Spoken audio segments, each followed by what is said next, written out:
But there was one piece of evidence that he pointed me towards. And this, I think, became a feature of the trial.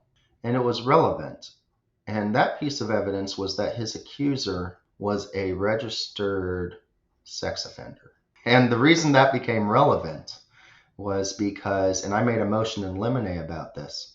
I put everybody on notice that this was going to be an issue. I had case law ready.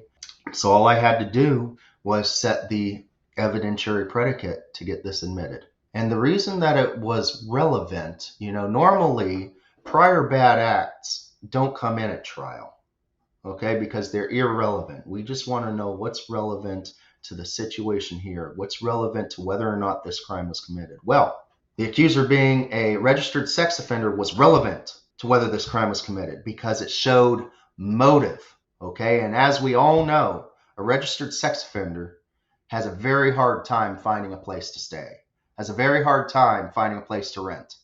So now we have a motive for this guy to avoid eviction and to kick my client out of his house so that he doesn't have to worry about finding a new place to stay.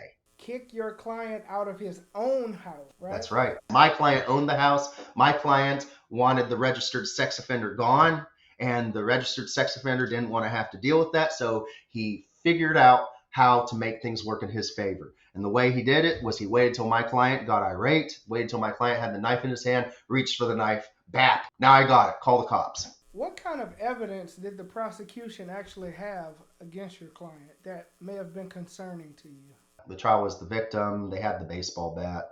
They had the police, and that was essentially their trial. So they weren't able to bring any of the witnesses. They had a 911 call, and they had a police video of going through the house. Okay, so that was what they had. And I think in the end, it was more or less a he said, she said. What was their strategy in a case like that, where it's basically your client's word versus the other guy's word? What kind of strategy did the prosecution develop, and how did you deal with that strategy? Yeah, their strategy was very straightforward. Ask the cops what they saw, ask the accuser what happened, let the accuser tell his story, and hopefully it persuades the jury. That was the strategy as best I could.